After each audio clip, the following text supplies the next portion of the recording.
Good morning everyone. Welcome to your maths class. Chapter 3 Data Handling. So question is what is data? Okay. So data is that information of anything. कोई भी चीज है उसकी information को क्या बोल देते हैं हम? डाटा. सो लाइकवाइज आपकी क्लास में एक क्लास टेस्ट हुआ और उसके जो मार्क्स थे that is a information of marks, तो वो क्या हो जाएगा आपका? डाटा. और हैंडलिंग मीन्स उस डाटा को एक प्रॉपर मैनर में अरेंज कर देना टू अंडरस्टैंड इजिली अंडरस्टैंड करने के लिए हमने उसको एक प्रॉपर वे में अरेंज कर दिया. दैट कंबाइन क्या बोल देते हैं उसको? Data handling. This is the introduction of data handling. Means की एक इंफॉर्मेशन को हमने एक प्रॉपर वे में हैंडल कर लिया, प्रॉपर वे में ऑर्गेनाइज कर दिया to understand it easily. So it is called the data handling. So now collecting data. Okay, हम इसको एग्जांपल से क्लियर करते हैं. Suppose to be you have to collect the number of student present in your class on a particular day. Okay, so आपने क्या किया? आपकी class में जो स्टूडेंट थे वो प्रेजेंट कितने थे उसका डाटा कलेक्ट किया. मतलब अपने टीचर से डिमांड की कि मुझे बताओ कि सपोज टू वेडनेसडे की बात करें कि वेडनेसडे को कितने स्टूडेंट प्रेजेंट थे. ठीक है, सपोज टू भी आपकी क्लास में स्टूडेंट हैं 40, प्रेजेंट कितने थे? 39. सो दिस इज आपने ये क्या किया कि डाटा कलेक्ट कर लिया from your class teacher. Clear guys? Now organisation of data. Before organisation learn one thing is that कि डाटा को कलेक्ट करने के लिए you have a particular purpose. आपके पास एक पर्पज होना चाहिए. Suppose to be we are talking about the class number of student present in class. तो आपके पास एक पर्पज है कि आपको क्या चाहिए कि जो स्टूडेंट एब्सेंट थे उनकी डिटेल चाहिए कि कौन कौन था, कैसे था, कितने स्टूडेंट एब्सेंट थे. क्लियर? सो एक पर्टिकुलर पर्पज होता है कि आपके पास डाटा को कलेक्ट करने से पहले. Okay guys, now organisation of data. ठीक है, मीन्स की जो डाटा आपने क्लास से कलेक्ट किया उसका ऑर्गेनाइज करना, उसको एक प्रॉपर वे में ऑर्गेनाइज करना है. This is called the tabular form. Okay, so जो डाटा आप बनाओगे, जो आपके पास डाटा है उसको एक प्रॉपर मैनर में अरेंज कर दोगे, that is called the tabular form. So उसको हम एक एग्जांपल से क्लियर करते हैं. Let us discuss with an example. Suppose to be आप इंडियन टीम की बात करते हैं, इंडियन क्रिकेट टीम की. सो वहां पे जो प्लेयर्स थे उन्होंने बैटिंग की और अपने मार्क्स स्कोर किए. Suppose to be 35, 68, 75, 104, 29, 10 and 25. ये मान लो कि ये बैट्समैन थे, इन्होंने स्कोर किया मार्क्स को इस रेंज में. ओके, सो इससे हमारे को कंप्लीट इंफॉर्मेशन नहीं मिल रही. सो हम इसको ऑर्गेनाइज करेंगे with the name of player कि किस प्लेयर ने कितने मार्क्स कितने रन स्कोर किए थे. ठीक है, suppose to be player A उसने 35 स्कोर किए, प्लेयर बी 75 स्कोर किए, player C 104, player D 68, player E 29, player F 10 and player G is equal to 25. ठीक है, अब आपको पता चल गया कि suppose to be someone is asking कि who score more, sorry maximum. So C player है, उसने सबसे ज्यादा स्कोर किया और सबसे कम वाला कौन था? F player. So this is the organisation of data कि डाटा को एक पर्टिकुलर मैनर में एक प्रॉपर टेबल में अरेंज कर देना और उसके बाद सो दैट कि उससे इंफॉर्मेशन लेना इजी हो जाए. ओके गाइज, मैंने यहां पे एक चीज डिस्कस करी थी, टेबुलर फॉर्म. ओके, सो इसको मैं एक शॉर्ट में बताता हूं. सपोज टू बी हम आपकी क्लास में 10 स्टूडेंट थे जिन्होंने मार्क्स स्कोर किए out of 10 in maths test. So 2, 3, 4, 5. हम 5 स्टूडेंट का डिस्कस कर लेते हैं सो दैट कि इजी हो जाए. तो हम इसको टेबुलर फॉर्म मींस की टेबल बना के अरेंज करेंगे. सो टेबल ऐसे आप एक मैं रफ टेबल बना रहा हूं सो दैट कि आपको क्लियर हो जाए. ओके, सो यहां पे आ जाता है हमारा कि भी मार्क्स की बात कर रहे हैं तो हम यहां लिख देंगे मार्क्स. यहां आ जाता है फ्रीक्वेंसी. फ्रीक्वेंसी इज दैट की नंबर ऑफ समथिंग, जिसकी भी डिस्कशन कर रहे हैं, स्टूडेंट की बात कर रहे हैं तो number of students. Okay, here is our tally marks. ये अच्छे से ध्यान से देखना। मार्क्स देखो, मार्क्स सबसे मिनिमम मार्क्स कितने थे? ट्रू, और मैक्सिमम 5 आए हैं, तो 3 भी आए हैं, 4 भी आए हैं, 5 भी आए हैं। क्लियर? सो 2 मार्क्स स्कोर करने वाले कितने स्टूडेंट थे? 1। 3 मार्क्स स्कोर करने वाले भी 1, 4 मार्क्स स्कोर करने वाले भी 1, 5 मार्क्स स्कोर करने वाले 2। Okay, so what is tally marks? Tally marks ये होता है कि हमारी बार लाइंस लग जाती हैं टू रिप्रेजेंट अ नंबर। ठीक है, लाइकवाइज आपको 1 को रिप्रेजेंट करना है, 1 के लिए आप एक बार लाइन लगा दोगे। 2 को रिप्रेजेंट करना है तो 2 बार लाइंस, 3 को रिप्रेजेंट करना है तो 3 बार लाइंस, 4 को रिप्रेजेंट करना है तो 4 बार लाइंस, एंड 5 को रिप्रेजेंट करना है तो 4 bar lines and 1 is tilted, 1 टेडी डायगनली। ओके, 6 को रिप्रेजेंट करना है तो 5 तो सेम आपका 1 2 3 4 and 5 and 6 1 is this same. Again 10 आएगा तो आप क्या कर दोगे? 10 के लिए 9 and 1 is 10। Clear? So this is called the tally marks. आप नंबर को रिप्रेजेंट करने के लिए बार लाइंस का यूज कर देते हो। यहाँ पे फ्रीक्वेंसी कितनी है? 1, तो 1 bar line, frequency 1 again 1 bar line, frequency 1 again 1, यहाँ फ्रीक्वेंसी इज 2 तो 2 bar lines. This is called the tabular form, table बना के रिप्रेजेंट करना। Okay, clear? Guys, our next topic is arithmetic mean. What is mean by arithmetic mean? Mean का मतलब क्या है? So mean is that average of data. ठीक है, likewise आपसे पूछा जाए कि आपके क्लास में फुल वीक में मंडे टू सैटरडे कितने स्टूडेंट प्रेजेंट थे, तो आप क्या करोगे? 1 डे का काउंट करोगे, और आपसे पूछा जाए कि लगभग कितने थे, सो आप क्या करोगे कि ऑन एन एवरेज काउंट कर दोगे भी हाँ डेली लगभग 35 स्टूडेंट प्रेजेंट थे out of 40, so that is the average लगभग। ओके, सो इसको क्लियर करते हैं एक एग्जांपल से, फिर पता चलेगा। Suppose to be again we are talking about the marks of maths test out of 10 of 5 student. ठीक है, ए स्टूडेंट था, उसने कितने मार्क्स स्कोर किए? 7, बी ने स्कोर किए 9, सी ने स्कोर किए 10, डी ने स्कोर किया 4 एंड ई ने स्कोर किए again 10, suppose to be. Okay, so average कैसे निकलेगी? इसकी एवरेज कैसे निकालते हैं? तो एवरेज को निकालने के लिए फॉर्मूला है आपके पास। This one is your observation. आपने ऑब्जर्व किया कि ए स्टूडेंट के कितने मार्क्स थे, बी के कितने, सी के कितने, डी के कितने, ई के कितने। This one is your observation. So mean का फॉर्मूला क्या हो जाएगा? Sum of all observation divided by number of observation.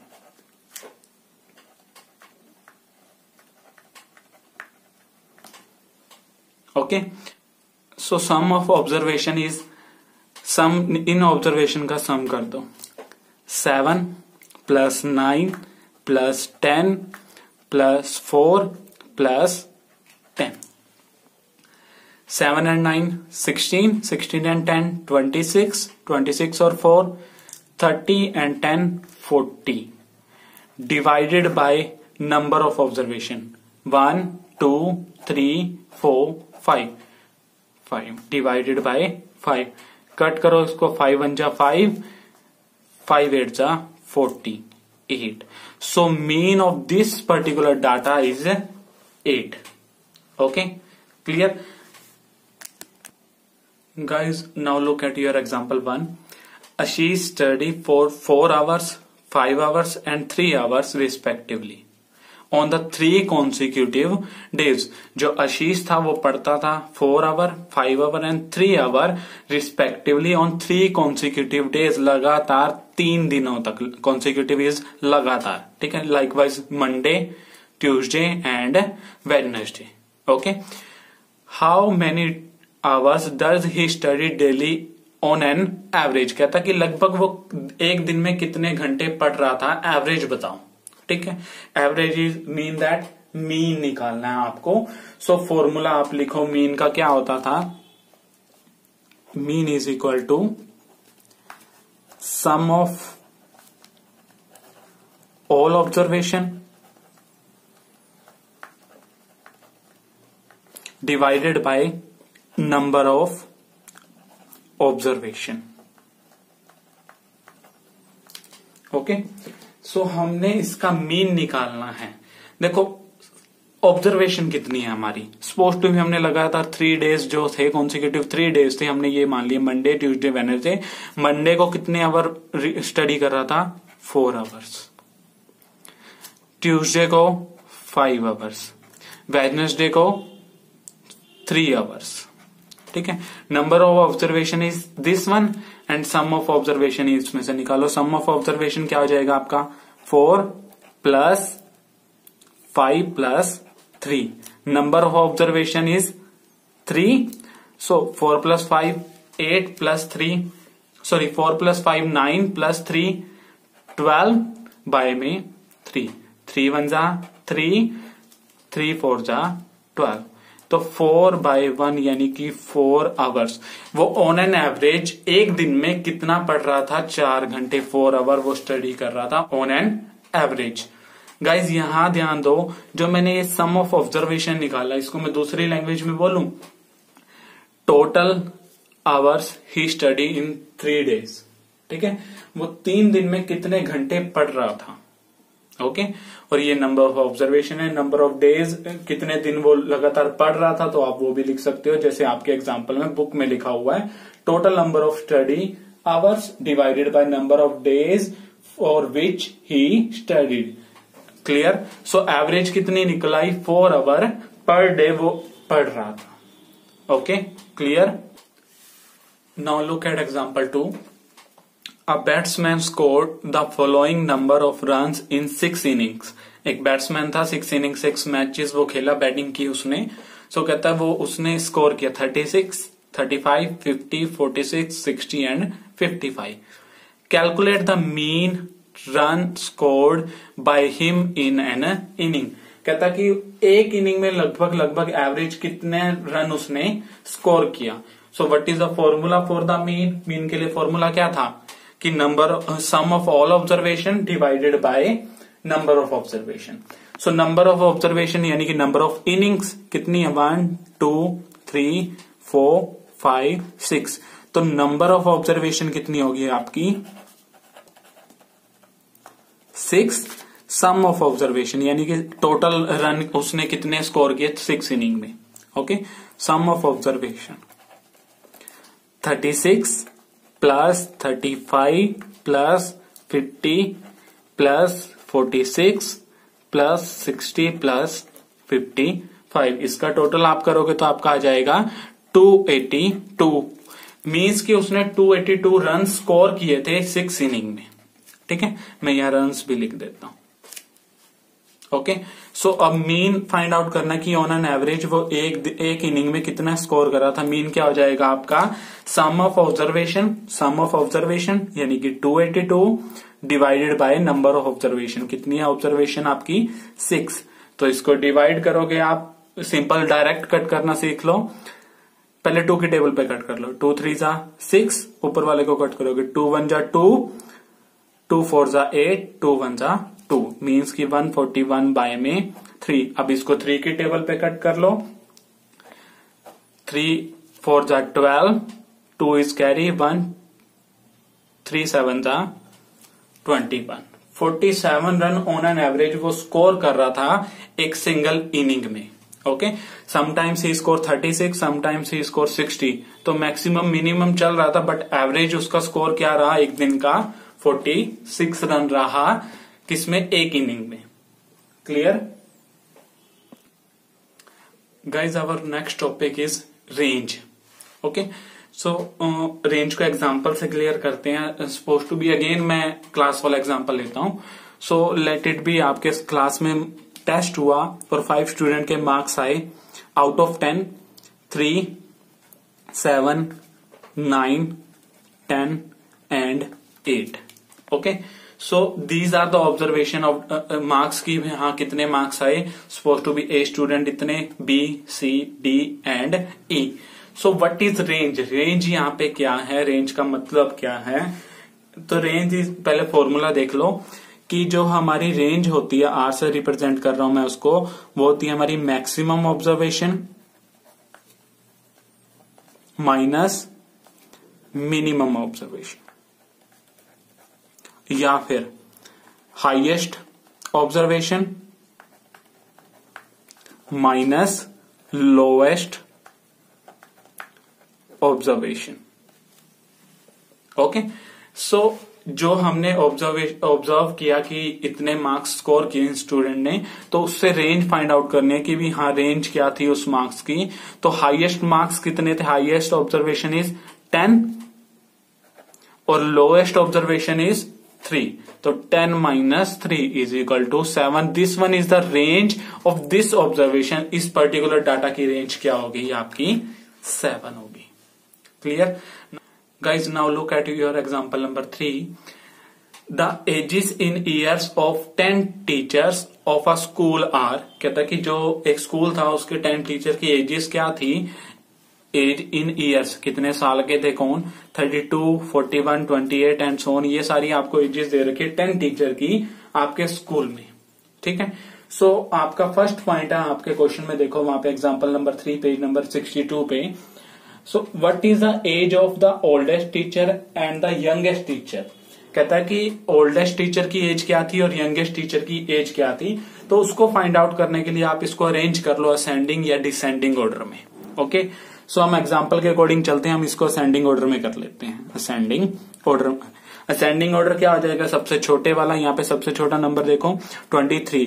So 23 years old का हमारा सबसे स्मॉलेस्ट टीचर है एज वाइज।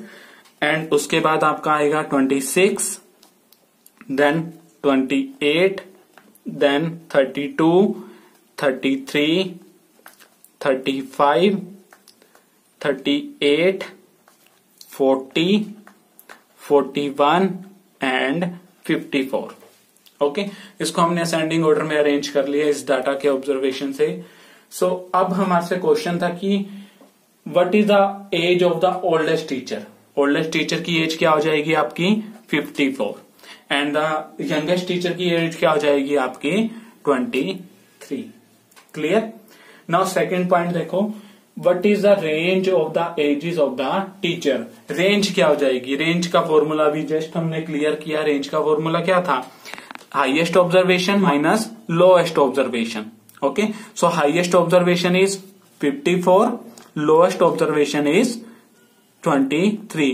सो इनको सब्ट्रैक्ट कर दो तो आपका क्या आ जाएगा 31। एज किस में काउंट हो रही है, ईयर्स में, तो ईयर्स पीछे लगा दो। Okay, so range of this particular observation यानी कि इन एजेस की रेंज क्या हो गई आपकी 31। सो नाउ थर्ड पॉइंट देखो, what is the mean of ages of these teachers. कहता है इन जो टीचर हैं इनकी एजेस का मीन क्या है। मीन क्या था, sum of all observation divided by number of observation. Okay, so sum of observation, ये सारी ऑब्जर्वेशन थी, इनका सम करेंगे 23 plus 26 plus 28 plus 32 plus 33 35 38 40 41 and 54। These are the sum of observation divided by number of observation। number of observation कितनी थी हमारी, कितने teachers थे 10 ना, तो number of observation कितनी होगी आपकी 10। तो इनका सम अप करोगे, सम करने के बाद आपका आएगा 350। ओके गाइस, चेक कर लेना सम करके 350 and number of observation is 10। सो 10 से 10 कैंसल। सो मीन क्या आ गया 35 years. Okay, so these are the topic की हमने मीन पढ़ा, रेंज पढ़ी एंड ऑब्जर्वेशन का हमने क्या पढ़ा, लोएस्ट एंड हाईएस्ट।